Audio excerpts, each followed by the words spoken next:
다시 한 번이라도 이러면 너도 서지훈도 각각 5천만 원씩 손해배상 책임이 생겨. 이건 법적 구속력을 갖게 만들 거야. 병상에 누워도 예외는 없어. 이건 단순한 화풀이가 아니었다. 감정적으로 휘두르는 말도 아니었다.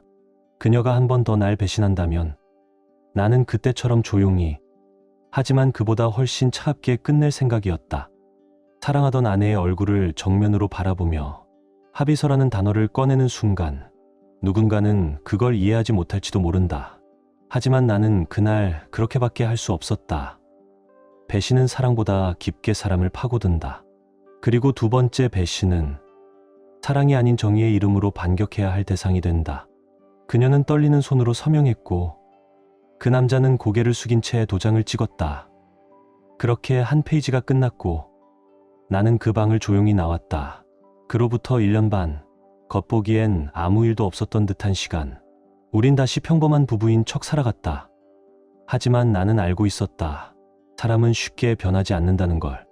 그리고 침묵은 때로 분노보다 훨씬 강한 복수가 된다는 것을. 아내는 나를 다시 속이기 시작했고 나는 다시 증거를 모으기 시작했다. 이 이야기는 단지 불륜에 관한 이야기가 아니다. 이건 어떻게 한 남자가 모든 걸 잃지 않고 복수에 성공했는가에 대한 기록이다. 욕설도 없었고 폭력도 없었다.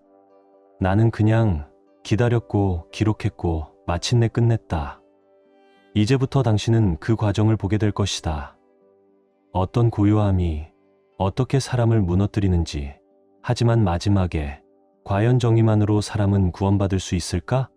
그 대답은 당신이 이 이야기를 끝까지 읽고 나서야 알 수 있다. 결말은 여러분의 예상을 완전히 뒤엎을지도 모릅니다. 여러분의 생각은 어떠셨나요? 댓글로 꼭 남겨주세요. 구독과 좋아요도 잊지 마시고 방탐정의 이중 파일과 함께 더 놀랍고 흥미로운 이야기 속으로 떠나봐요. 도저히 믿기 힘들었다. 내 눈앞에 펼쳐진 사진 속 현실은 내가 알던 세상과 너무도 달랐다. 나는 소연을 향해 조용히 입을 열었다. 이게 도대체 뭐야, 소연아. 목소리는 차갑게 식어 있었고 내 감정은 이미 오랜 침묵 속에서 응고되어 있었다. 거실 테이블 위에 늘어놓은 사진 몇 장. 그 안에는 내가 감히 외면하고 싶었던 진실이 있었다. 첫 번째 사진. 호텔 로비에서 다정하게 나란히 선 소연과 낯선 남자. 두 번째. 밤늦은 시간 편의점 앞에서 어깨를 기대고 있는 두 사람. 그리고 마지막 사진은 내 마지막 망설임마저 깨부쉈다. 모텔 주차장. 차에서 내리는 두 사람. 지우는 셔츠를 고쳐 입고 있었고 소연은 고개를 푹 숙인 채 뒤따라 나왔다. 소연은 그 자리에 얼어붙은 듯 멈췄다. 그녀의 손은 떨렸고 입술은 말라붙어 아무 소리도 내지 못했다. 그 옆에는 지훈이 고개를 숙인 채 서 있었는데 그의 얼굴은 창백했고 손은 자꾸만 미세하게 떨리고 있었다. 죄송합니다. 정말 깊은 뜻은 아니었습니다. 지훈이 먼저 입을 열었다. 어딘가 준비된 듯한 사과였다. 소연도 뒤늦게 내게 다가왔다. 그 눈엔 후회와 공포가 동시에 서려 있었다. 하준아, 미안해. 정말 미안해. 한 번뿐이었어. 진심이야. 하지만 그 순간 나는 이미 감정을 접은 상태였다. 어떤 분노도 애원도 더는 의미 없었다. 나는 조용히 서랍에서 한 장의 서류를 꺼내 그녀 앞에 내밀었다. 그 문서의 제목은 부부 재건에 관한 각서. 사랑을 회복하기 위한 마지막 시도였고 동시에 경고장이기도 했다. 서명해. 이번엔 위약금 1,000만 원이다. 하지만 다음은 없다. 한 번 더 이런 일이 생기면 너도 지훈도 각각 5천만 원의 손해배상 책임이 생긴다. 이 문서는 법적 구속력을 갖게 만들 거야. 내가 병상에 누워있더라도 예외는 없어. 소연은 고개를 떨군 채 펜을 들었다. 사인하는 손이 뚝뚝 떨렸다. 지훈도 조용히 도장을 찍었다. 눈가에 고인 눈물이 그저 자신의 어리석음을 후회하는 흔적처럼 보였다. 그 말 이후 나는 방을 나왔다. 남겨진 건 차가운 공기, 그리고 흐느끼는 소연의 숨소리뿐이었다. 그로부터 1년 반, 표면적으로는 아무 문제도 없는 가정처럼 보였다. 소연은 매일 아침 내 출근을 챙기고 저녁이면 반갑게 인사를 건넸다. 우리는 사람들 눈에 그저 평범한 부부처럼 보였다. 하지만 나는 그날의 감정을 단 한순간도 잊은 적이 없다. 아니, 잊을 수가 없었다. 그날 밤, 모든 것을 목격한 그 순간부터 내 안에 있던 무언가가 무너졌고, 동시에 전혀 다른 것이 자라나기 시작했다. 사랑도, 신뢰도 아니었다. 그건 증오였고, 그보다 더 깊은 어둠, 복수였다. 나는 다짐했다. 소연이 다시 한번 나를 배신한다면 그땐 어떤 감정도 없이 모든 걸 끝내겠다고. 그 후로 나는 그녀의 사소한 변화에도 민감하게 반응하기 시작했다. 그녀는 스마트폰에 잠금을 걸었고 화장은 점점 진해졌으며 회식이 늘어났다. 그리고 무엇보다 그녀의 미소엔 거리감이 생겼다. 그건 그냥 웃음이 아니라 무언가를 감추는 사람의 표정이었다. 나는 아무 말도 하지 않았다. 그저 침묵 속에서 천천히 준비해 나갔다. 소연은 몰랐을 것이다. 내 침묵이 분노의 또 다른 형태였다는 것을. 나는 소파에 앉아 테이블 위에 펼쳐놓은 각서 4본을 바라봤다. 그 서류엔 또렷한 서명과 도장이 있었고 법적으로도 유효한 문서였다. 나는 그 위를 손끝으로 천천히 짚으며 중얼거렸다. 2번은 없다. 그 말에는 아무런 감정도 실리지 않았다. 오히려 그 냉정함이 나를 더 명확하게 보여주는 듯했다. 복수는 이미 그때부터 시작된 것이었는지도 모른다. 겉으론 모든 것이 제자리로 돌아간 것처럼 보였지만 우리의 일상은 어디까지나 껍데기였다. 아침엔 서로 인사를 나누고 저녁이면 식탁에 마주 앉았지만 그 안엔 따뜻함도 온기도 아무 감정도 담겨 있지 않았다. 내 건 소연이 상상할 수 없는 종류의 분노였고 그녀와 나 사이를 가르는 차가운 벽이었다. 소연은 가끔 그런 내 등을 멍하니 바라보곤 했다. 그녀의 시선 속엔 혼란이 엿보였고 입술은 바르르 떨리고 있었다. 내가 잘못한 거니까.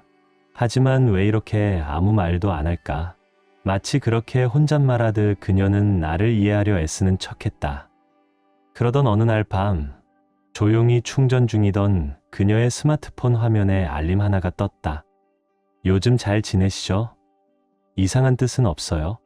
그냥 갑자기 생각나서요. 보낸 사람의 이름, 서지훈.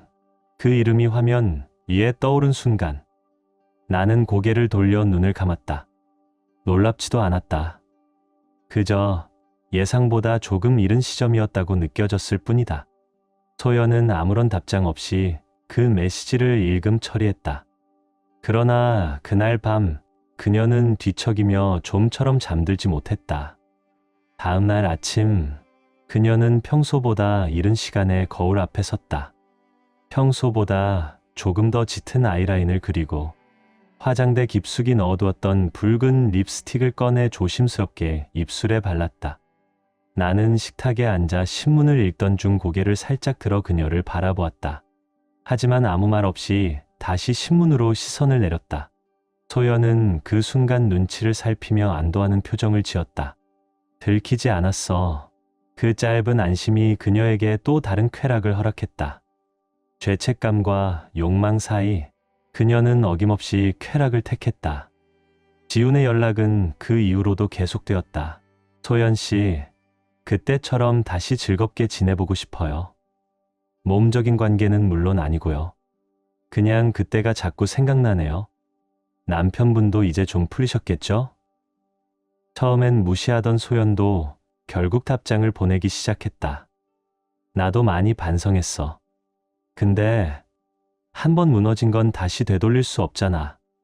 딱 잘라 선을 긋는 듯한 말이었지만 그 안엔 어쩔 수 없는 흔들림과 유혹이 묻어 있었다. 지우는 그 틈을 놓치지 않았다. 둘은 다시 자연스럽게 연락을 주고받는 사이로 돌아갔다. 그리고 나는 그녀가 또다시 어두운 모텔 골목을 걷고 있을지 모른다는 상상을 더 이상 상상으로만 두지 않게 되었다.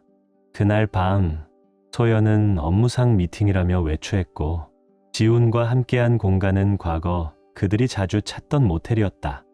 이렇게 둘이 만나는 거 오랜만이네요. 그러게요. 이제는 얘기만 한다고 생각하니까 좀 편해졌어요. 짧고 가벼운 대화. 그러나 그 장소는 과거의 죄를 고스란히 불러오는 공간이었다. 방 안을 비추는 희미한 네온사인, 익숙한 침묵. 그들은 금방 예전처럼 가까워졌다. 그리고 같은 시간 나는 사무실에서 모니터 앞에 앉아 있었다. 소연의 스마트폰은 일정 주기로 자동 백업되도록 설정돼 있었고 그 데이터는 내 개인 서버로 전송되고 있었다. 그녀는 모를 것이다. 내가 다시 움직이고 있다는 것을, 그녀의 반복된 죄를 조용히 기다리고 있다는 걸. GPS 기록엔 익숙한 주소들이 찍히기 시작했다. 날짜와 시간, 위치는 마치 과거를 복제해 놓은 듯 유사했다. 나는 그 데이터를 하나하나 확인했다. 감정 없이, 소리 없이 그 순간이 오기를 기다렸다. 그들이 다시 한 걸음 더 선을 넘는 바로 그 순간을. 어느 날 밤, 소연이 퇴근 후 현관문을 열고 들어왔다. 익숙한 목소리로 나에게 말을 걸었다. 오늘은 일찍 왔네? 나는 짧게 대답했다. 응, 그냥. 그 이상은 아무 말도 없었다. 그 짧은 문답 이후 공기는 다시 차갑게 식었다. 소파와 식탁 사이 보이지 않는 벽이 내려앉은 듯 했다. 소연은 그런 침묵 속에서도 안도하고 있었다. 그녀는 속으로 생각했을 것이다. 들키지 않았어, 괜찮아. 역시 나는 그 사람과의 관계가 필요해. 그 착각이 그녀를 점점 더 깊은 늪으로 이끌고 있었다. 그리고 그녀는 몰랐다. 내가 창밖을 바라보던 그 시선이 단순한 야경을 감상하던 것이 아니라는 것을. 나는 이미 모든 것을 알고 있었고 보고 있었으며 기록하고 있었다. 그 시간 소연은 모텔 침대 위에서 담요를 당기며 한숨을 내쉬고 있었다. 지우는 옆에서 캔맥주를 들고 아무 의미 없는 예능 영상을 보며 키득거리고 있었다. 그 경박한 웃음소리는 아이러니하게도 소연에게 이상한 안도감을 주었다. 마치 현실에서 도피한 듯한 착각 속에서 말이다. 내일도 예약해둘게요. 지훈의 목소리는 익숙하고 가벼웠다. 아, 맞다. 금요일은 내가 회식이라고 했었지? 소연이 대답하자 그는 웃으며 고개를 끄덕였다. 응, 적당히 거짓말할게. 하주는 원래 이런 거 따지지 않잖아. 그녀의 말투엔 방심과 자만이 섞여 있었다. 과거의 각서는 이미 그녀의 기억 속 어딘가로 밀려나 있었다. 마치 그 문장이 현실에 존재한 적 없다는 듯이. 들키지만 않으면 괜찮아. 그 한 줄짜리 망상이 그녀를 현실에서 분리시켰고 두 사람의 관계는 이제 점점 더 위험한 방향으로 기울고 있었다. 지훈에게 소연은 어떤 존재였을까? 사랑의 대상? 아니었다. 그저 모든 걸 맞춰주는 귀여운 여성이었을 뿐이다. 시간, 돈, 스케줄, 감정까지도.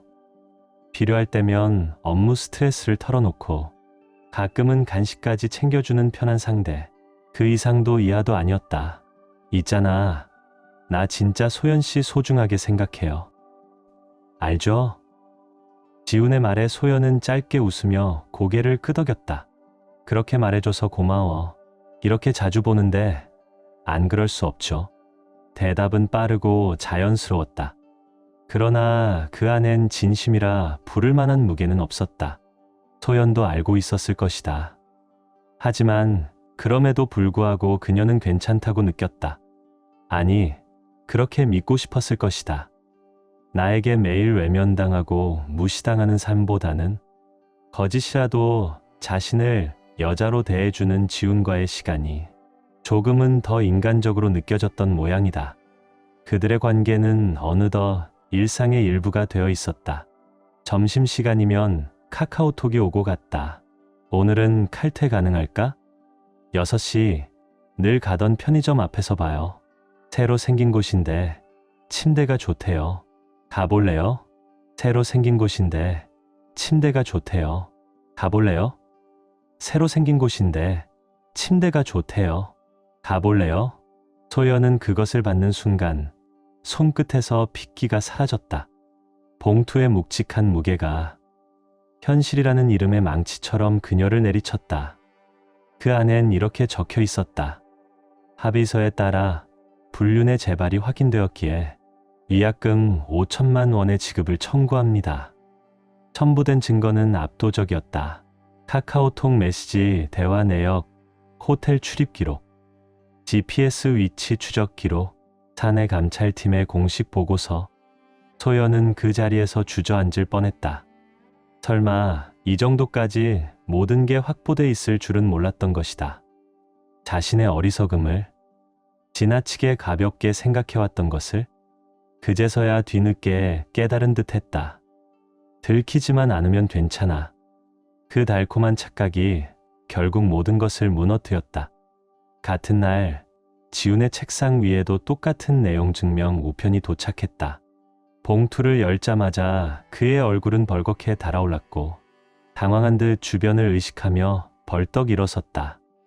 이게 뭐야? 합의서? 그때 그거 진짜였어? 손에 들린 문서엔 윤소연과의 관계를 증명하는 수많은 증거들이 첨부되어 있었다. 서명과 도장, 법무법인의 명칭까지 적힌 공식 법적 문서였다. 그 순간부터 사내 분위기는 급속히 얼어붙기 시작했다. 인사팀장이 지훈을 회의실로 불러들였고 소연도 별도로 면담 대상이 되었다. 이번 건은 명백한 사적공적 혼용입니다. 게다가 직급 차가 있는 직원 간의 관계라면 추가로 성희롱 혹은 윤리 규정 위반까지 적용될 수 있습니다. 냉담하게 전해지는 현실, 그리고 소문은 순식간에 사무실 전체로 퍼져나갔다. 역시 둘이 그랬던 거구나. 예전에도 비슷한 얘기 나오지 않았어? 지훈, 원래 여자들이랑 좀 얽혔다더라. 속삭이는 험담, 서늘해진 시선, 도망칠 곳은 어디에도 없었다. 장난하냐, 소연아? 사무실 한 구석, 지훈이 낮지 않은 목소리로 소연을 몰아붙였다. 남편한테 안 들켰다며? 왜 나까지 이런 꼴 당해야 되는데? 그의 분노 섞인 목소리가 플로어에 울려 퍼지자 여러 명의 직원들이 고개를 돌렸다. 내가 처음 연락한 건 당신이었잖아. 장난처럼 다시 다가와 놓고 이제 와서 그딴 말. 소연도 이성을 잃고 외쳤다. 한때 달콤했던 그 관계는 이제 추악하고 볼품없는 싸움으로 바뀌어 있었다. 둘은 사내 분위기마저 파괴했고 회사로부터의 신뢰도 완전히 잃었다. 그리고 그날 오후 두 사람에게 통보가 내려졌다. 이번 사안은 중대하게 판단되었으며 사내 윤리 규정에 의거해 양측 모두에게 퇴직 권고를 시행합니다. 사실상의 해고였다. 그날 밤 내 스마트폰이 조용히 진동했다. 화면엔 변호사로부터의 메시지가 도착해 있었다. 정아주님, 청구, 수령 확인 및 정식 대응 의사는 확인되었습니다. 후속 절차도 예정대로 진행하겠습니다. 나는 짧게 확인했습니다 라고만 답하고 스마트폰을 테이블 위에 엎어두었다. 조용한 거실엔 TV 소리도 없고 단지 벽시계 초침 소리만이 공간을 채우고 있었다. 거기엔 감정이 없었다. 단 하나, 정의가 집행되는 소리만이 맴돌고 있었다. 윤소연 씨, 서지훈 씨, 양측 모두에게 위약금 5천만 원의 지급을 공식 청구합니다. 로펌 변호사의 침착한 목소리가 회의실에 조용히 퍼졌다. 소연의 얼굴은 핏기가 완전히 사라졌고 지훈은 주먹을 쥔 채 입술을 물고 있었으며 이마엔 식은땀이 맺혀 있었다. 5천만 원이라고요? 이건 농담 아니에요? 고작 바람 피운 걸로 그 정도 금액이라뇨. 지훈의 목소리는 떨리고 있었다. 하지만 변호사는 어떤 감정도 섞지 않은 채 합의서 사본을 조용히 책상 위로 밀어놓았다. 이것은 과거 불륜 사실이 발각되었을 당시 양측이 서명한 합의서입니다. 서명, 인감, 증인 기록까지 포함되어 있어 법적으로 유효합니다. 장난으로 쓴 거잖아요. 이런 걸 진짜로 재판에 가시겠다면 그렇게 주장하셔도 됩니다. 다만 법원은 이걸 장난으로 받아들이지 않습니다. 그 말은 칼날처럼 두 사람을 찔렀다. 소연은 더 이상 어떤 말도 할 수 없었다. 정아준의 차가운 눈빛은 여전히 뇌리에 박혀 있었다. 한 번은 용서받았다. 하지만 두 번째는 진짜 없었다. 해고 처분은 이미 확정된 상태였다. 사내 명단에는 두 사람의 이름이 주의 대상자로 분류되었고 관련 협력사에도 그 정보는 공유되었다. 봤어? 윤소연 울면서 나갔대. 서지우는 여전히 성질 부리고 있었다던데. 진짜 한심해. 회사 복도엔 이제 더는 그들을 위한 자리는 없었다. 한때 함께 웃던 동료들은 아무런 연민도 보이지 않았다. 소연과 지우는 스스로의 어리석음으로 직장마저 잃은 것이다. 퇴직금은 거의 지급되지 않았다. 그들의 해고 사유는 중대한 윤리 위반이었기에 어쩌다 이렇게 된 거지. 소연은 공원 벤치에 앉아 중얼거렸다. 거주하던 오피스텔은 퇴거 조치되었고 친구들은 연락을 끊었다. 가족에게 고개를 숙이고 돌아갔지만 아버지는 부끄러운 짓 하고 돌아오지 마라는 한마디로 쫓아냈다. 통장엔 위약금 납부를 위해 깎여나간 잔액만이 남아 있었다. 변호사 비용, 위약금, 이사비, 그 어떤 미래도 그려지지 않았다. 지훈에게도 연락을 시도해봤지만 돌아온 건 단 한 줄의 메시지뿐이었다. 그만해. 나랑은 끝났어. 한편 나는 모든 사후 처리를 차분히 정리하고 있었다. 입금 확인했습니다. 네, 그렇게 마무리하겠습니다. 변호사와 짧은 통화를 마친 뒤 서재 책상 서랍에서 그날의 합의서를 꺼냈다. 두 번째는 없다. 내가 적었던 그 문장을 나는 오래도록 바라봤다. 화를 내지도 따지지도 않았다. 나에게 처벌이란 침묵 속에서 상대를 지옥 끝으로 끌어내리는 일이었다. 차갑게, 확실하게, 그리고 단 한 줌의 자비도 없이. 그 방식은 어쩌면 잔인해 보일 수도 있다. 그러나 내게 그것은 정이었다. 며칠 후 외출을 마치고 돌아오던 길, 우편함에 낡은 봉투 하나가 꽂혀 있었다. 보낸 사람은 윤소연. 구겨진 봉투엔 급하게 쓴 흔적이 역력했다. 안에는 단 한 장의 편지가 들어 있었다. 미안해요. 정말 너무 어리석었어요. 당신이 그때 날 용서해줬던 그 의미를 나는 정말 아무것도 몰랐어요. 이제 와서 할 수 있는 건 그저 사과뿐이에요. 제발 다시 시작할 수 있다면. 나는 그 편지를 접었다. 아무 말 없이 그저 쓰레기통에 넣었다. 그게 내가 내린 유일하고도 명확한 대답이었다. 과거에 대한 미련도 감정도 이제는 남아있지 않았다. 내 삶은 이미 전혀 다른 방향으로 걸음을 옮기고 있었다.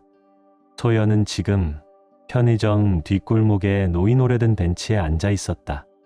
식지 않은 삼각김밥을 손에 든 채 천천히 입에 넣는다. 늦여름의 바람이 싸늘했다. 얇은 가디건 하나로는 몸도 마음도 따뜻해지지 않았다. 손에 쥔 스마트폰 화면을 본다. 배터리는 3% 남았고 알림은 0점. 카카오톡, 문자, 통화 기록. 어디에도 누구에게도 연결되어 있지 않았다. 예전엔 남편에게, 동료에게, 지훈에게 늘 누군가와 이어져 있었다. 하지만 지금은 모든 인연이 끊겨 있었다. 그때 돌아섰더라면 그 말은 숨처럼 흘러나왔고 곧 찬바람에 흩어졌다. 부모에게는 의절당했고 친구들은 등을 돌렸으며 살던 집에서는 내쫓겼다. 이력서에 적힌 전 직장 이력은 되려 그녀를 가로막았다. 유일하게 얻은 미화 아르바이트도 이번 달 말로 계약이 종료된다. 식어버린 삼각김밥을 손에 든 채 소연은 고개를 떨궜다. 이젠 더 이상 눈물조차 나오지 않았다. 다만 자신이라는 존재가 세상 모든 곳에서 외면당했다는 사실을 몸 깊숙한 곳에서 뼈저리게 느끼고 있었을 뿐이다. 한편 서지우는 역 앞 PC방 단칸방에서 컵라면 물이 끓기를 기다리고 있었다. 단기 알바만 전전하고 보증인도 없는 그는 이제 떠돌이에 가까웠다. 젠장, 왜 나만 이래야 돼? SNS를 열어도 예전의 팔로워는 거의 다 사라졌다. 여자들은 모두 연락을 끊었고 남자 친구들조차 또 그 짓이냐 하며 등을 돌렸다. 재취업은커녕 불륜과 징계해고라는 소문은 업계 전반에 퍼져 있었고 면접조차 통과되지 않았다. 편의점 영수증을 멍하니 바라보다 문득 윤소연의 얼굴이 떠올랐다. 그 인간 지금쯤 뭐 하고 있을까?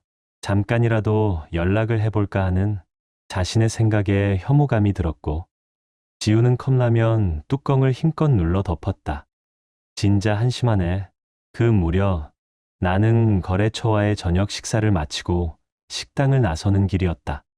함께 자리했던 사람은 같은 업계에서 일하는 여성 장유진. 나보다 약간 어린 그녀는 지적이고 차분한 인상을 가진 사람이었다.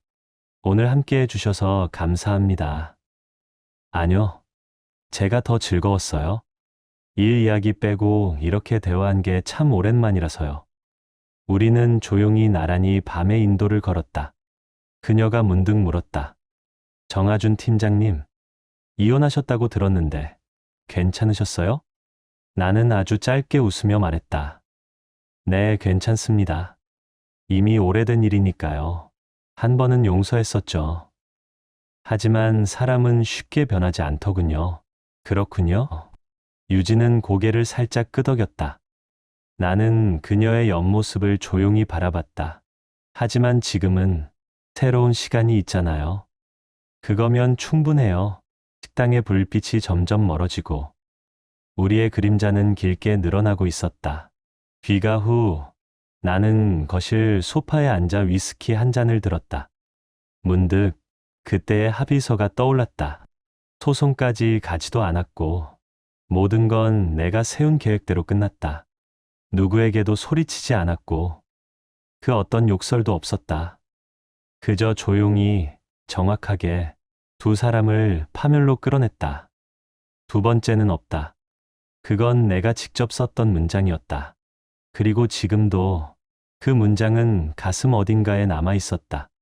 하지만 그 말에 담긴 감정은 이미 과거의 것이었다. 나는 잔을 입에 대며 유진의 잔잔한 미소를 떠올렸다. 믿는 건 어렵지만 앞으로 나아가는 건 가능하다. 불륜을 저지른 자는 무너졌고 배신당한 나는 복수를 완수했으며 그리고 조용히 앞을 바라봤다. 이것이 인과응보, 이것이 내가 선택한 삶의 결말이었다. 그날 밤 봉투를 꺼낸 건 소연이었다. 구겨지고 눅눅해진 종이 위엔 그녀의 손글씨가 엉망으로 적혀 있었다. 미안해요. 정말 너무 어리석었어요. 당신이 한번 나를 용서해줬던 그 의미를 나는 끝까지 이해하지 못했어요. 이제 와서 할 수 있는 건 사과뿐이에요.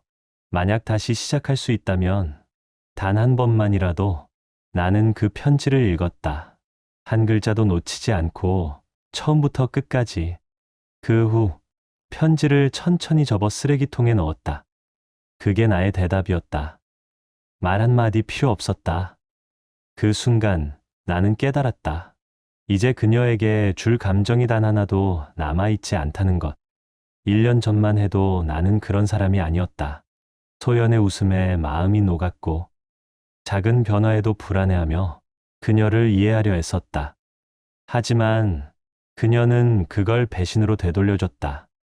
그리고 두 번째 기회를 스스로 차버렸다. 소연은 모든 것을 잃었다. 직장도, 친구도, 가족도, 누구도 그녀를 감싸주지 않았다.